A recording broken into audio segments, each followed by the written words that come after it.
My parents sold my 10-year-old daughter's antique cello, the one my grandmother gave her, with a notarized letter and everything, for $107,000. They spent every cent building a pool at my sister's house. When my 91-year-old grandmother found out, she didn't yell. She smiled and said, "That cello was in my trust." 3 days later, my parents opened a certified letter and went pale.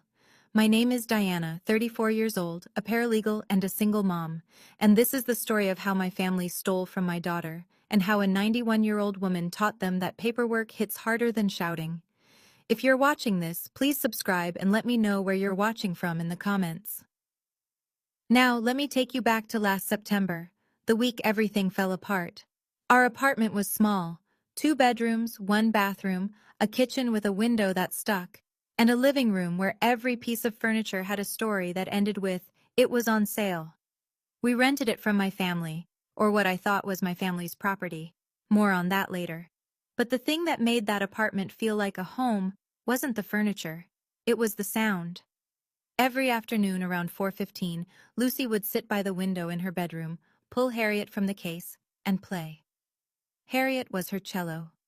A 1923 Heinrich Müller, German-made, with a hairline crack across the top plate that had been restored sometime in the 60s. If you ran your fingertip along the varnish, you could feel where the old wood ended and the repair began, like a scar that healed clean. My great-grandmother Eleanor gave it to Lucy when she was 7, at her very first recital. Eleanor had played that cello at Carnegie Hall in 1958. She'd carried it across 2 marriages, 1 cross-country move, and 60-some years of life, and she put it in my daughter's hands like she was passing along a secret. "This cello is worth more than a car," Eleanor told me afterward, her voice dry and precise, the way former music professors talk. "But the real value is that it remembers every concert hall it's ever been in." Lucy named it Harriet, after a composer she'd read about in school. She'd whisper, "Good morning, Harriet," every time she opened the case, like she was waking up a friend. That's the thing my parents didn't understand. They saw $107,000 sitting in a bedroom. Lucy saw her best friend. Eleanor had signed a notarized gift letter when she gave Lucy the cello. I scanned it into my Google Drive that same week, and the original went into Eleanor's filing cabinet with her attorney. At the time, I thought that was just Eleanor being thorough. Turned out it was Eleanor being smart. Sunday dinners at my parents' house were a performance. My father Gerald sat at the head of the table like it was a throne. My mother Pamela served, smiled, refilled glasses, and made sure everyone saw her doing it. My younger sister Kristen would show up 20 minutes late with her twins, 2 7-year-old boys who ran through the house like small tornadoes, and no one said a word. Kristen's husband Brett would settle into the good chair, the one with the armrest, and talk about his quarter at the dealership like anyone cared. And then there was Lucy. My daughter sat at the far end in a folding chair they kept in the garage. The folding chair, for a 10-year-old. I'd asked twice for a real chair. Pamela said, "We only have 6 seats at the table, Diana. Don't be difficult." That September Sunday, 3 weeks before everything imploded, Kristen was complaining about summer. "The boys are going crazy cooped up. They need outdoor activities. Every house on our street has a pool. It's embarrassing." Pamela nodded like Kristen had just described a humanitarian crisis. "You're right, honey. The boys need space to play." Gerald grunted agreement. Lucy, sitting quietly in her folding chair, said, "Grandpa, my recital is next month. I'm playing the Elgar piece." "More cello?" Gerald didn't look up from his plate. "Why don't you try a sport, like your cousins?" Lucy went quiet. I watched her fold her napkin into a small square, the way she did when she was swallowing something too big to say. I changed the subject. I always changed the subject. What I didn't notice, what I should have noticed, was Kristen texting under the table. I caught a flash of her screen, the words "pool contractor" and a number with a lot of zeros. I didn't think anything of it then. I would later. The second week of September, I had to fly to Seattle for work. My firm was handling a property dispute, and the senior partner needed me on site for 3 days to pull title records and coordinate with opposing counsel's office. It wasn't glamorous. It was a courtyard Marriott and a rented Nissan and a lot of fluorescent lit conference rooms. But it was my job, and I was good at it, and I needed the hours. Lucy had music camp the same week, a 5-day intensive at a middle school across town. They provided practice instruments so the cello would stay home. I tucked Harriet into Lucy's bedroom, closed the case, and locked her door. Not because I was worried, just habit. You protect the things that matter without thinking about it. The morning I left, my mother called. "Let me hold on to the spare key while you're gone, just in case there's an emergency." I handed it over. Pamela smiled, that tight-lipped smile she uses when she's being helpful in a way that costs her nothing. "Don't worry, honey, everything will be exactly where you left it." That was the last honest-sounding sentence she ever said to me. 2 days into my trip, my father stopped by the apartment. I know this because my next-door neighbor, Mrs. Okada, mentioned it when I got back, casually, like it was nothing. "Oh, your dad came by Tuesday. Said he was checking the pipes." She paused. "He had a dolly with him, though. Seemed like a lot for pipes." Gerald was a retired general contractor. He could open any lock in any house built after 1970 without breaking a sweat. I'd always thought of that as a fun fact about my dad. It stopped being fun very quickly. I came home on a Thursday, one day before Lucy. I dropped my bag, poured water, and walked into her bedroom to check on things. The lock on her door had been changed. I stood there, key in hand, staring at a brand-new brushed nickel deadbolt where the old brass one had been. For a second, I thought maybe the building manager. But no, this was my parents' handiwork. Gerald's handiwork. I found the spare key on the kitchen counter, unlocked the new deadbolt, and pushed the door open. The cello case was in its usual corner, but it was wrong, too light against the wall, leaning at an angle Harriet's weight would never have allowed. I crossed the room in 3 steps, knelt down, and unzipped the case. Empty. The velvet lining still held the impression of the instrument, a ghost shape where Harriet had rested. The bow was gone. The rosin was gone. The small cloth Lucy used to wipe the strings was gone. Everything. My heart did something it had never done before. It didn't race. It just stopped. One long, hollow beat of nothing, and then it restarted cold. I called my mother. "Where is Lucy's cello?" Pamela's voice was light, rehearsed. "Oh, honey, your father took it in for maintenance. It needed restringing or something." "Which shop?" "I don't remember the name. Ask your father." I called Gerald. It went to voicemail. I called again. Voicemail. I called a third time. Voicemail. The next afternoon, Lucy came home from camp. She dropped her bag at the door, ran to her room, saw the case, smiled, and opened it. She didn't cry. That's the part that broke me. A 10-year-old standing in front of an empty cello case, holding her bow hand out like she was still waiting for the music to start. "Mom," she said, "where's Harriet?" I knelt in front of her and held both her hands. "I'm going to find out. I promise." I called Eleanor that night. No answer. Her caregiver Linda said she was at a doctor's appointment and would call back tomorrow. I called Sonia instead. "Something is very wrong," I said. And then, just before midnight, I checked my email and saw a notification from the homeowner's insurance portal. Claim number 4417, high-value item removed from premises. The next morning, I drove to Kristen's house. I didn't call ahead. I didn't want her to have time to rehearse. I turned onto her street and saw it before I even parked. A backhoe in the yard, a trench 6 feet deep carved into the lawn, and 2 guys in hard hats laying rebar. A pool. They were building a pool. Brett stood at the edge of the trench with his arms crossed, supervising like he'd ever built anything in his life. Kristen was leaning against the fence with her phone out, taking a selfie with the construction behind her. She'd already picked a filter. I got out of the car. "Kristen, who's paying for this?" She looked up, startled, then recovered. That quick Caldwell smile. "Oh, Mom and Dad. Birthday present for the boys." "How much?" "I don't know exactly, like 100,000 something?" I didn't handle the details. 100,000 something. She said it the way you'd say a couple $100. Like it was nothing. Like it wasn't my daughter's future sitting at the bottom of that trench. I drove home and called my father again. This time, he picked up. His voice was flat, almost bored, the tone he uses when he's decided a conversation is beneath him. "Diana, calm down. The cello was a family asset. I sold it to a dealer in Seattle. Cascade Vintage Instruments, $107,000. Your mother and I decided to use the funds for the family. The boys needed a pool. That cello was Lucy's. Grandma Eleanor gave it to her. There's a notarized gift letter. Gerald paused exactly 1 second. Then, your grandmother is 91 years old. She doesn't remember what she signed.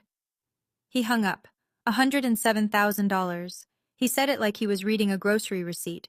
Not like he'd just stolen 3 years of my daughter's joy and 60 years of my grandmother's legacy. But he'd made one mistake. He gave me the dealer's name. 2 days later, Gerald called a family meeting. His words, not mine. A family meeting, like we were a corporation and he was the board chair. It was held at my parents' house, naturally. Gerald sat at the head of the dining table. Pamela sat beside him, tissues already in hand, preloaded for the performance. Kristen was there, arms folded, jaw set, playing the role of the wronged younger sister. Brett hovered by the fridge, cracking open a beer like this was a spectator sport. Even Aunt Diane and Uncle Roger had been summoned. Gerald's sister and brother-in-law, the family audience. I came alone. Sonia was watching Lucy. Gerald opened with his closing statement.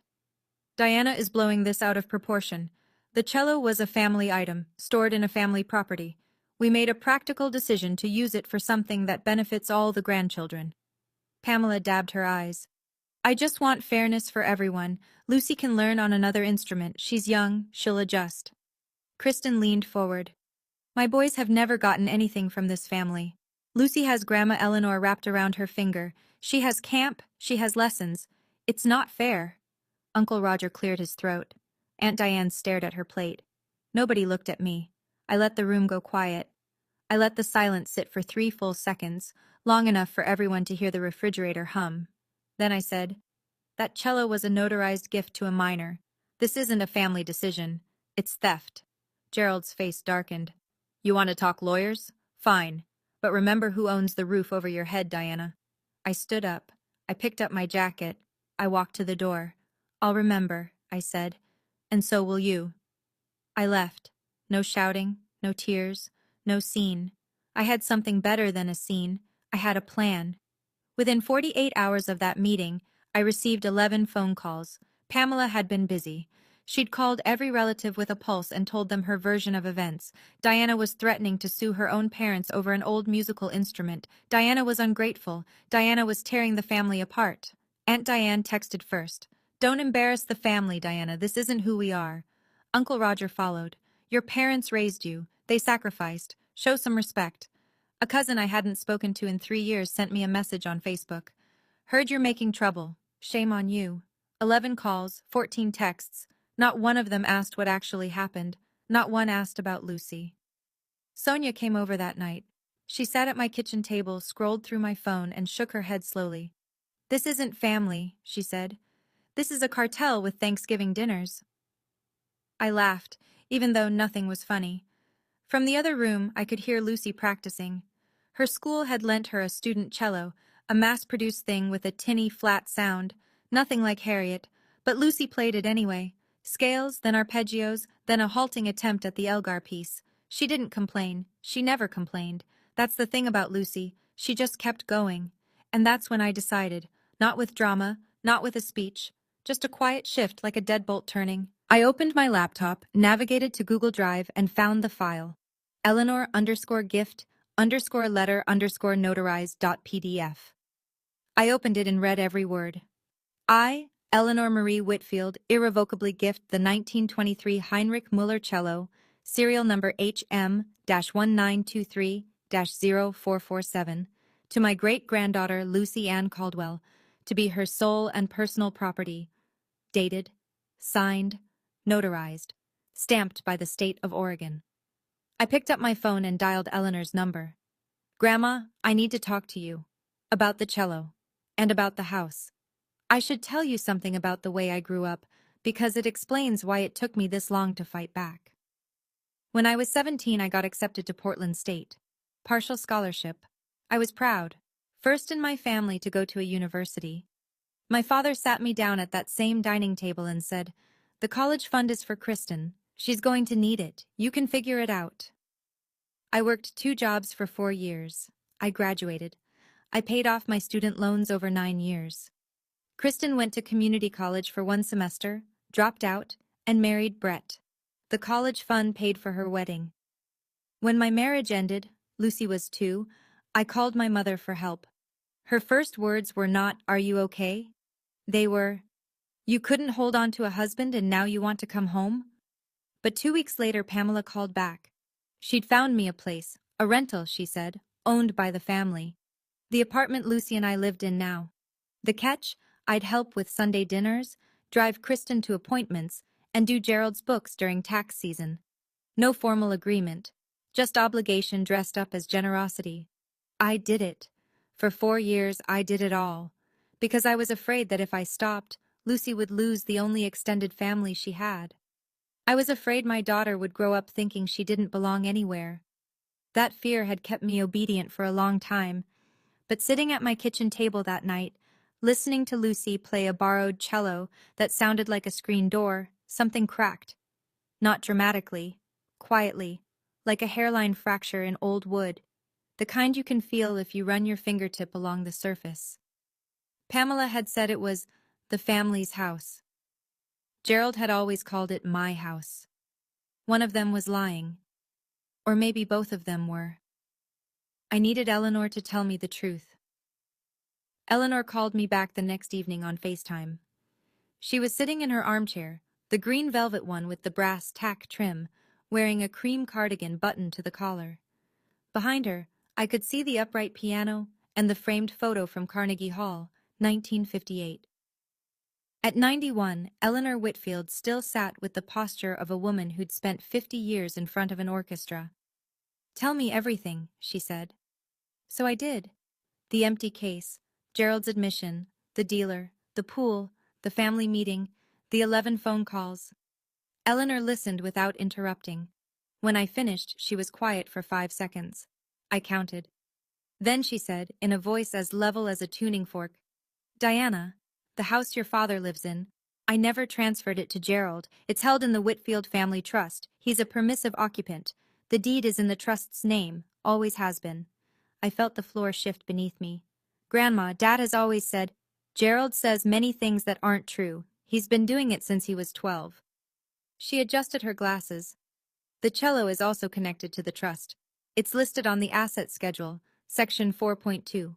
I gifted it irrevocably to Lucy, yes. But the insurance policy runs through the trust. Selling it without my signature as trustee isn't just wrong, Diana. It's conversion. It may be theft." I sat there, in my kitchen, laptop still open to the gift letter, and let that settle. 25 years. My father had lived in that house for 25 years, told everyone it was his, and never once looked at the deed. "What do we do?" I asked. Eleanor's expression didn't change, but something in her eyes sharpened, a precision I recognized from every recital I'd ever watched her conduct. "I'll call Marcus in the morning. You keep those files safe, and Diana—" She paused. "Stay calm. We don't need to yell. We just need the right signatures." I didn't sleep that night. I sat at the kitchen table with my laptop, a legal pad, and 4 cups of coffee, and I did what I do best. I pulled records. First, the notarized gift letter. Already in Google Drive, time-stamped, backed up, PDF, check. Second, Gerald's texts. I scrolled back through our thread and found it. His confirmation of the sale, the amount, the dealer's name. Cascade Vintage Instruments, $107,000. I screenshotted every message, saved them with dates. Third, I searched the dealer's name. Cascade Vintage Instruments, LLC, based in Seattle. Their website had a current inventory page, and there she was. Harriet, listed under 1923 Heinrich Müller cello, German manufacture, restored. The asking price was $125,000. Gerald had sold her for $18,000 less than what she was already listed for. He hadn't even negotiated. He'd just wanted the money fast. I screenshotted the listing with a timestamp. Fourth, and this one made my hands shake, I logged into the old family Gmail account, the one my parents had set up years ago for shared bills and subscriptions. Gerald had never changed the password. In the sent folder, I found the wire transfer confirmation from their bank. $107,000, Received from Cascade Vintage Instruments LLC, deposited into the personal checking account of Gerald R. Caldwell. Not a family account, not a trust account, Gerald's checking account. He'd pocketed every cent and then distributed it however he saw fit. I saved it, backed it up, printed a hard copy. By 2 in the morning, I had a folder on my desktop labeled Receipts. 14 files, every one of them a nail. I closed my laptop and sat in the dark kitchen, listening to the hum of the refrigerator and the occasional car passing on the wet street outside. The money had gone into Gerald's account, but where had it gone from there? Did Kristen get it directly, or did Gerald pay the contractor himself? I'd find out. But first, I had one more place to look. The family Gmail was a gift that kept giving. I'd been looking for bank records, but what I found was worse, or better, depending on your perspective. In the inbox, buried under a chain of Costco coupons and dentist reminders, was an email thread between my mother and my sister. Kristen had started it. The date was September 3rd, 2 full days before I'd left for Seattle.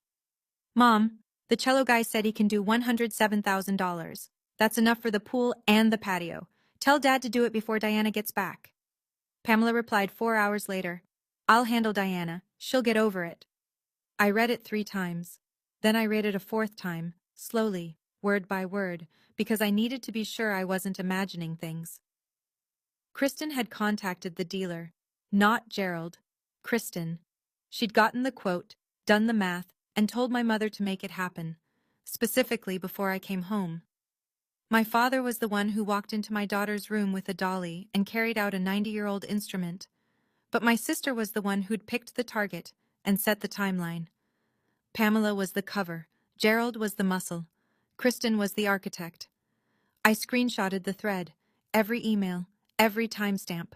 I saved them into the receipts folder, right between the wire transfer and the dealer listing. 15 files now. I called Sonia at 6 in the morning. She picked up on the second ring because she's a nurse and nurses don't really sleep. I have everything, I said. Emails, texts, transfer records, the dealer listing, all of it. Good. What now? Eleanor's calling Marcus Webb this morning, her trust attorney. Sonia paused. Diana, you've never done this before, stood up like this. I know. I looked down the hallway toward Lucy's door, but nobody's ever come for my kid before. Marcus Webb's office was on the 4th floor of a sandstone building in downtown Portland, the kind of building that smells like old paper and leather and quiet authority. I'd been in law offices before. I worked in one, but this was different. This was Eleanor's territory. Eleanor arrived in a black town car. She wore a gray wool coat, pearl earrings, and carried a folder 2 inches thick. She walked through the lobby without pausing, and the receptionist said, "Good morning, Mrs. Whitfield," the way people greet someone they've known for decades. Marcus Webb was mid-50s, silver-haired, thin-framed glasses, the kind of man who looks like he's never raised his voice in his life and never needed to. He shook my hand, offered coffee, and spread the documents across his desk like a dealer laying out cards. He reviewed everything, my receipts, Eleanor's trust documents, the gift letter, the deed.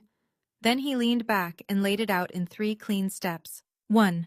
The cello was an irrevocable gift to Lucy, but it's still listed on the trust's insurance schedule.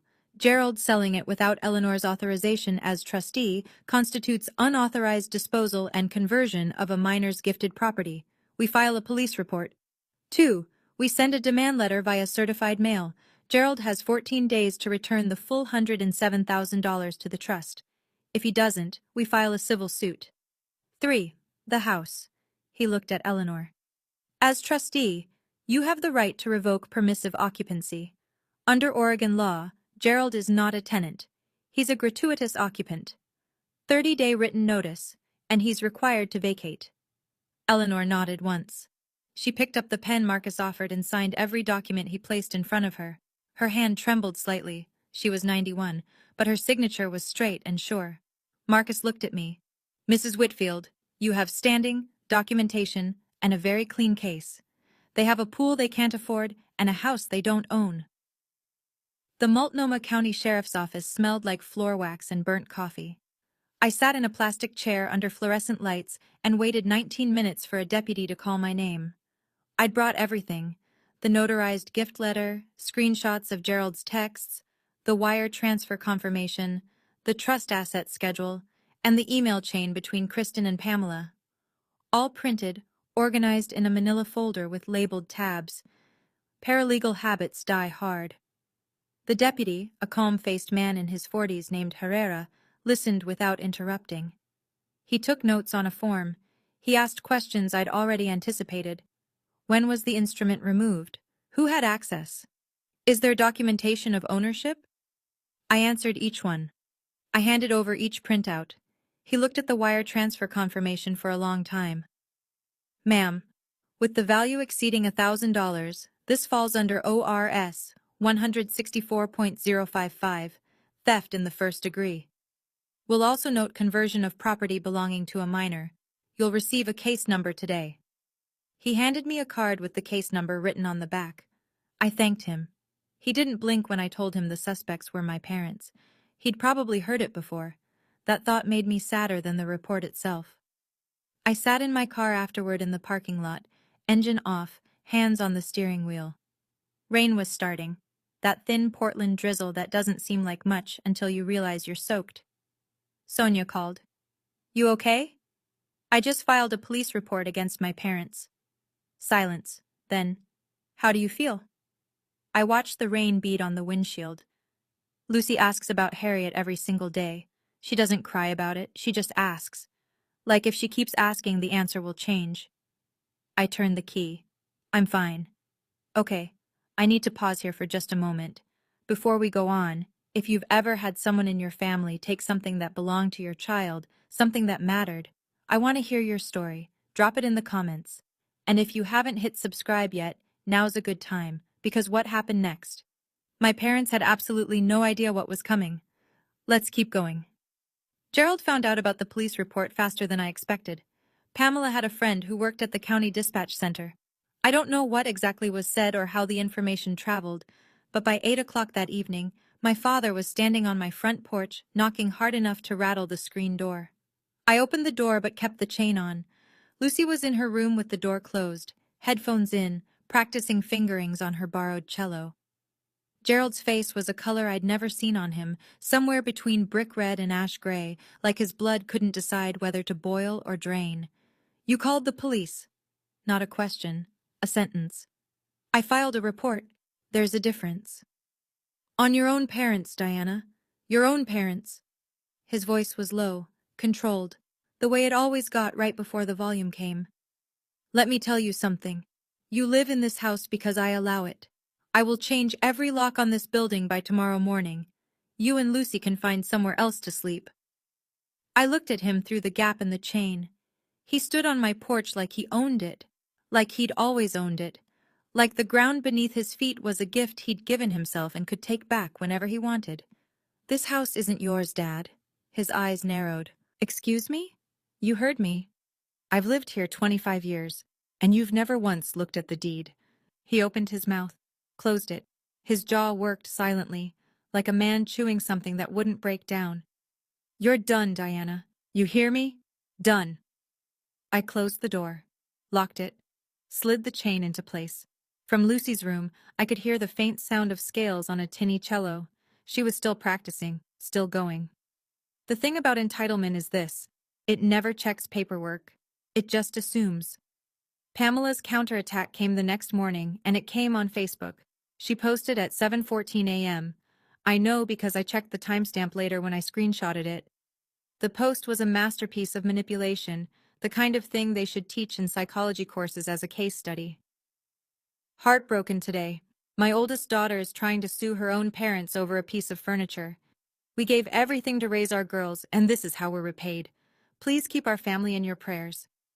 Underneath, she'd attached a photo of me at age 6, in a yellow sundress, holding an Easter basket. Little Diana, sweet and obedient, the kind of child who would never cause problems. The comments came fast. 312 friends, and apparently all of them had opinions. So sorry, Pam. Some children just don't appreciate what they have. Praying for you and Gerald. Stay strong.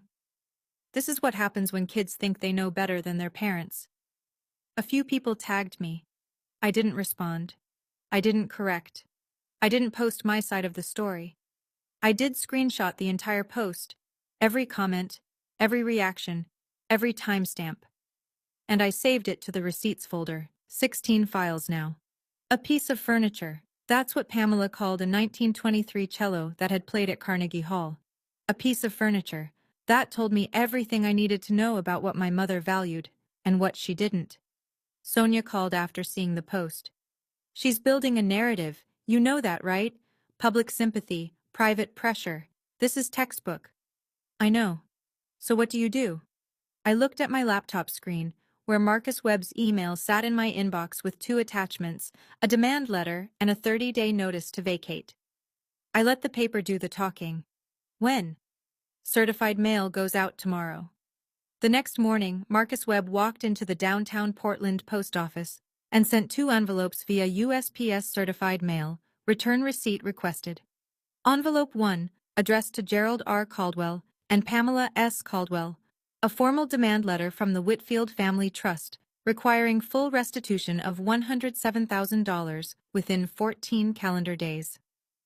The letter detailed the unauthorized sale, cited the notarized gift, referenced the trust's asset schedule, and stated plainly that failure to comply would result in a civil action for conversion and unjust enrichment. Envelope 2, same address, a 30-day notice to vacate. Eleanor Whitfield, as trustee and property owner, was revoking permissive occupancy of the residence at the address my parents had called home for 25 years. The notice cited Oregon revised statutes, referenced the trust deed, and gave them exactly 30 days from the date of receipt to remove themselves and their belongings from the property. A third copy was sent to Kristen Caldwell Moore at her own address. Formal notice that the trust was pursuing restitution for funds derived from the unauthorized sale, and that any party who received or benefited from those funds may be subject to legal action. Marcus texted me the tracking numbers that afternoon. I saved them. That evening, I sat on the couch and opened the USPS tracking app. The 2 envelopes to my parents were already in transit, moving through the Portland sorting facility like small, quiet bombs. Eleanor called me before bed. Her voice was calm, the way it always was. "It's done," she said. "Now we wait." "Grandma, do you have any regrets?"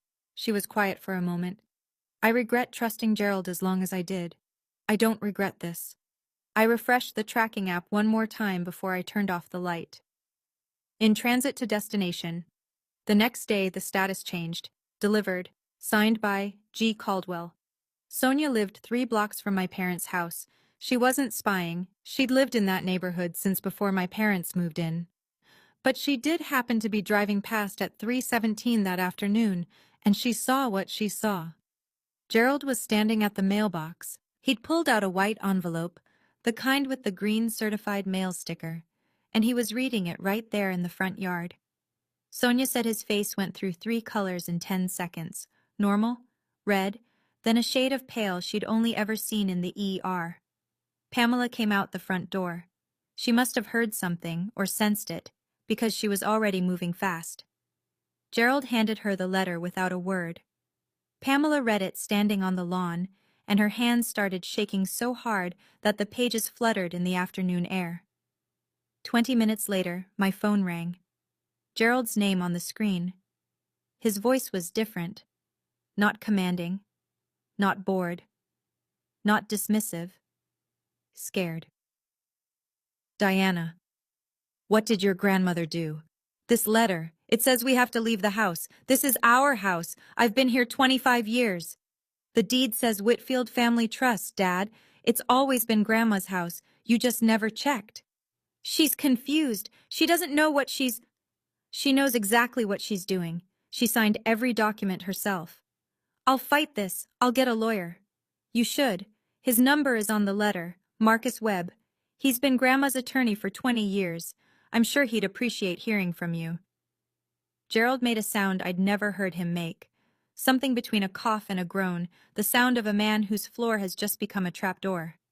"You'll regret this, Diana." "Maybe, but Lucy won't." I hung up. I set my phone face down on the table, and I sat very still for a long time, listening to the quiet.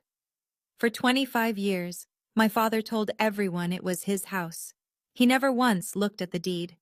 That's the thing about entitlement, it doesn't check paperwork. Gerald hired an attorney the next day, a real estate lawyer from a firm in Lake Oswego, $300 an hour type, paid with a $3,000 retainer that Gerald pulled from what was left of the cello money.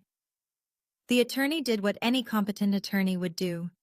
He pulled the deed from Multnomah County records, reviewed the trust documents that Marcus Webb provided upon request, and sat Gerald down in a conference room to deliver the news.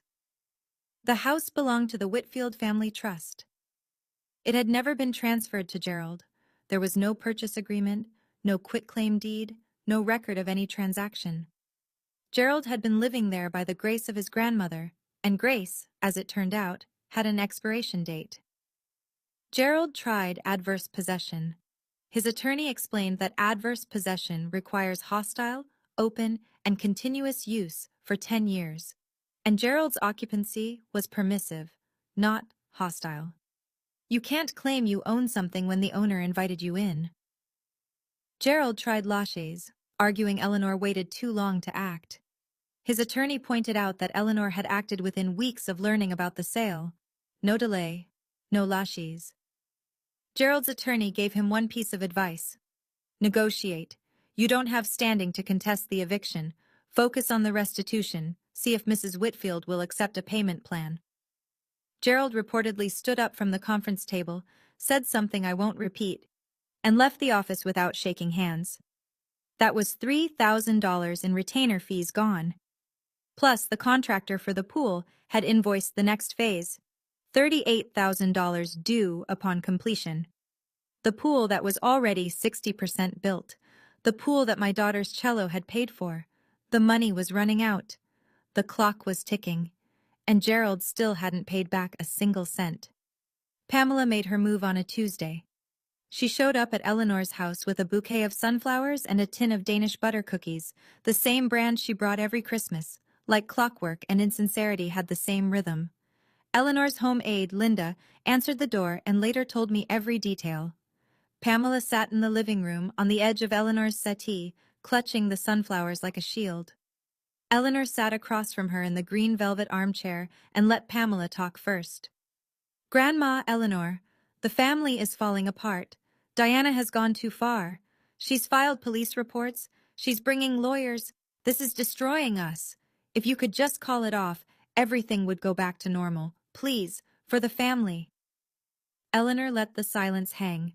She poured Pamela a cup of tea from the pot Linda had prepared. She set the cup on a saucer, placed it in front of Pamela, and folded her hands. Pamela, I let my grandson live in my house for 25 years without charging a cent. I gave my great-granddaughter a cello that I played since I was 19 years old. And you and Gerald sold it to build a swimming pool. It wasn't like that. It was exactly like that. I've read the emails. She paused. I also know that you're sitting in my house, drinking my tea, and asking me to forgive the theft of a 10-year-old child's most treasured possession so that your family can be comfortable again. Pamela's mouth opened. Nothing came out. Eleanor stood, slowly, deliberately, the way a woman with 91 years of practice stands when she's done with a conversation. The door is behind you. Marcus will be in touch. Pamela left. Linda said she was crying before she reached her car. Eleanor sat back down, picked up her tea and took a sip. Then she turned to Linda and said, "That woman brought me grocery store cookies. She couldn't even bother with homemade." 14 days. That was the window Marcus gave them. 14 days to return $107,000. On day 15, Gerald sent Marcus an email. One line. The money has been spent. I don't have $107,000. No apology, no plan, no acknowledgement that the money had never been his to spend. Marcus printed the email, placed it in the case file, and did exactly what he'd said he would do. He filed a civil suit in Multnomah County Circuit Court, Eleanor M. Whitfield, trustee of the Whitfield Family Trust, versus Gerald R. Caldwell and Pamela S. Caldwell. Claims: conversion, unjust enrichment, breach of fiduciary duty regarding trust-associated assets. I was listed as guardian ad litem on behalf of Lucy. The court set a hearing date 6 weeks out. Fast-tracked, Marcus said. because a minor's property was involved and the documentation was comprehensive. A judge had reviewed the initial filing and found enough merit to expedite. But before the hearing, there was the matter of service. A process server arrived at my parents' house on a Thursday afternoon at 4:45 p.m. The timing wasn't accidental. It was the hour when most of the neighbors were pulling into their driveways, getting the mail, walking the dog. The server knocked. Gerald opened the door. "Gerald Caldwell?" "Yes." "You've been served, sir. Have a good day." The server handed him the papers, turned, and walked back to his car. Gerald stood in the doorway holding a blue-backed legal complaint, and behind him, through the screen door, Pamela's face appeared, white as the curtain she was gripping. Mrs. Okada from next door was watering her roses. She saw everything. She told Sonia, and Sonia told me. The neighborhood was starting to talk. The family image my parents had spent 30 years constructing was cracking along every seam. Kristen's turn came next, and it arrived not from me or from Eleanor, but from the pool contractor. The contractor, a company called Pacific Edge Pools, had been watching the situation. Word travels fast in the trades, and when a client's father-in-law gets served with a lawsuit for $107,000, contractors pay attention. They called Kristen. "Mrs. Moore, we need a written guarantee for the remaining balance, $38,000 due on completion." "Kristen, my parents are handling it. Your parents are being sued for $107,000. We need the guarantee from you." Kristen and Brett didn't have $38,000. They didn't have half of that. Brett's credit was maxed from the new truck he'd bought in June, the one he drove to the dealership where he sold cars he couldn't afford himself. They tried a home equity line. Denied. They tried a personal loan. Denied. Pacific Edge Pools filed a mechanic's lien on Kristen's property for the unpaid balance. Kristen called me, and for the first time in this entire ordeal, she was sobbing. "Are you happy now? The family is destroyed because of you. My house has a lien on it. Brett is talking about leaving. Are you satisfied?" I let her finish. I waited until the only sound was her breathing. "Kristen, you sent Mom an email on September 3rd telling her to sell Lucy's cello before I got home. You picked the target. You set the timeline. You calculated that $107,000 would cover the pool and the patio." Dead silence. "Everything that is happening to you right now started with that email. Not with me." She hung up. I felt nothing. Not satisfaction. Not guilt. Just the flat, clear sense of a ledger being balanced. 1 week later, Brett Moore filed for legal separation. He wanted no part of the debt. "All right, we're getting to the part everyone's been waiting for. But before we do, if this story is hitting close to home, you're not alone. Hit that like button so more people can find this, and share it with someone who needs to hear it today. Stick around, because the courtroom scene is next. My father's face was something I will never forget. Here we go. Multnomah County Courthouse. 3rd floor. Courtroom 3B. It smelled like old wood and recycled air, and the overhead lights gave everything a faintly yellow cast, like a photograph that's been sitting in a drawer too long. I sat on the left side of the gallery, next to Marcus Webb. Eleanor sat beside me, back straight, hands folded over her gray wool coat. She looked like she'd been sitting in courtrooms since before the building was built. Sonia was 2 rows behind us, there because I'd asked her to be, and because she'd said, "You're not doing this without backup." Gerald and Pamela entered from the right. Gerald wore a blazer that didn't quite fit anymore, something he'd pulled from the back of a closet. Pamela clutched a tissue. Their attorney, a younger man I didn't recognize, carried a thin folder. Thin because there wasn't much to put in it. Kristen wasn't there. She wasn't a named defendant, or maybe she just couldn't face it. Gerald's attorney made his arguments. Adverse possession, denied.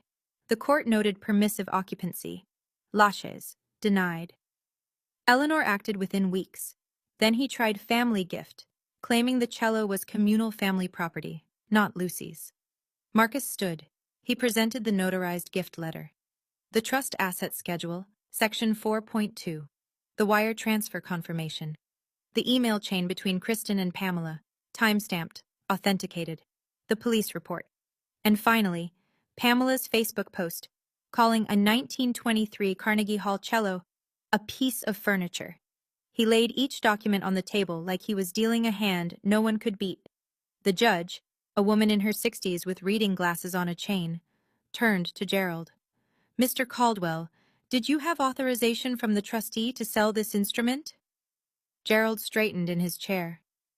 "It was in my house." "That's not what I asked." The courtroom went silent. Gerald opened his mouth, then closed it. The judge removed her glasses. "I've seen enough. I'll issue my ruling." The ruling took 4 minutes to read. It felt like 4 hours. The judge put her glasses back on and spoke without inflection, the way people do when the facts are so clear that emotion would be redundant. "The court finds in favor of the plaintiff. The evidence establishes that the 1923 Heinrich Müller cello was irrevocably gifted to the minor child, Lucy Caldwell, and that the sale of this instrument was conducted without the authorization of the trustee or the consent of the child's legal guardian." She turned a page. "Gerald and Pamela Caldwell are ordered to make full restitution of $107,000 to the Whitfield Family Trust. If unable to pay in full, a structured repayment plan will be established, subject to wage garnishment if payments are not maintained." Another page. "The 30-day notice to vacate, issued by the trustee, is upheld. The respondents have 30 calendar days from today's date to remove themselves and their personal property from the residence." She looked over her glasses at Gerald. "Additionally, the court notes that the antique instrument dealer, Cascade Vintage Instruments, is directed to cooperate in the return of the cello, pending financial arrangements between the trust and the dealer." Gerald stood up. His chair scraped against the floor. "This is my house. I've lived there for 25— "Mr. Caldwell." The judge's voice didn't rise. It didn't need to.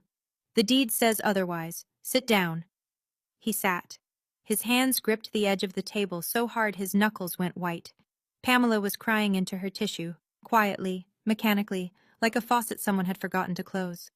I looked at Eleanor. She wasn't smiling exactly, but there was something on her face, a stillness, a settledness, like a chord that had finally resolved. She reached over and held my hand. Her fingers were thin and warm. "You did the right thing," she whispered. The gavel came down once. A single, clean sound that echoed off the wood-paneled walls and settled into the silence like a period at the end of a very long sentence. 30 days later, a U-Haul truck backed into the driveway of the house on Birchwood Lane, the house my father had called his for a quarter of a century. I wasn't there. I didn't go to watch. I'd made that decision early. This wasn't a victory lap. It was a correction. Sonia drove past on her way to work and told me what she saw. Gerald loading boxes in silence. Not angry, not shouting, just moving with the heavy, mechanical rhythm of a man who'd run out of arguments. Pamela carrying a lamp through the front door, not looking at anyone, not even Gerald. They moved into a 2-bedroom apartment in Gresham. Pamela's sister had helped them find it. Rent was $1,400 a month, more than Gerald had paid in total over 25 years of living rent-free in Eleanor's house. 2 weeks after the move, Marcus sent the family, Aunt Diane, Uncle Roger, the cousins, a 1-page summary of the case at Eleanor's request. Not to humiliate, to correct the record. The summary was factual. The trust deed, the unauthorized sale, the restitution order, the eviction, no editorial, no opinion, just paper. The phone calls stopped. All of them. Aunt Diane never texted me again. Uncle Roger went silent. The cousin who'd messaged me, "Shame on you," deleted her Facebook comment. I know because the notification arrived at 2 a.m., the hour when guilt tends to find people. The first restitution payment hit the trust account 3 weeks after the ruling, $2,500 from Gerald Caldwell. It was automatic, set up through the court. Total remaining balance, $104,500. At $2,500 a month, it would take roughly 43 months to repay in full. Gerald would be 65 by the time he finished paying for a pool he built with his granddaughter's stolen inheritance. I tried not to think about that as anything other than math. It was a Wednesday in late October when Marcus called and said, "It's done. You can come pick her up." The cello. Cascade Vintage Instruments had cooperated fully once the court order was presented. They returned the instrument to Marcus's office, and Eleanor fronted the reimbursement from the trust fund, the same fund Gerald would be paying back into for the next 3.5 years. I drove downtown alone. Marcus had the case waiting on his conference table. I unlatched it and folded back the lid, and there she was, Harriet. The 1923 Heinrich Müller, with the restored crack across the top plate, the same warm amber varnish, the faint smell of old wood and rosin that Lucy used to say smelled like a library that plays music. I ran my thumb across the strings.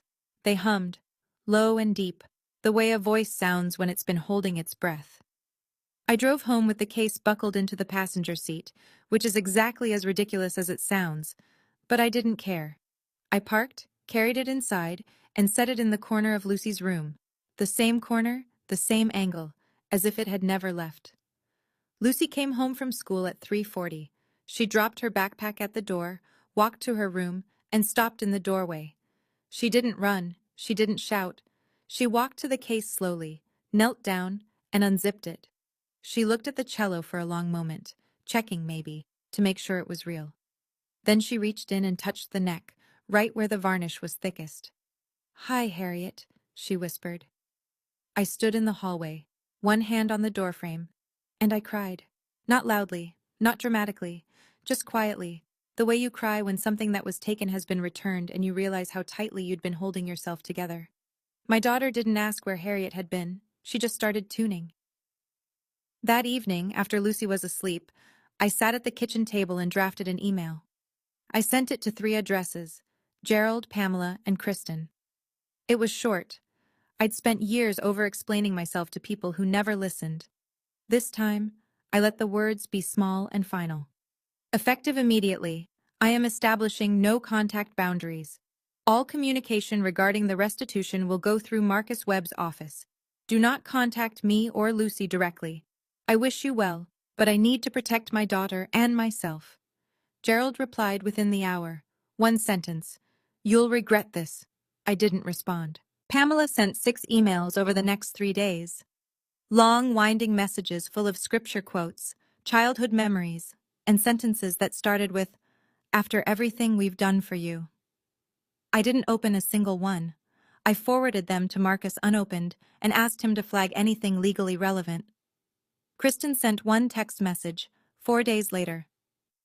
"I'm sorry." I read it. I sat with it. I didn't reply. Not out of cruelty, out of honesty. I wasn't ready to forgive, and I wasn't going to pretend I was.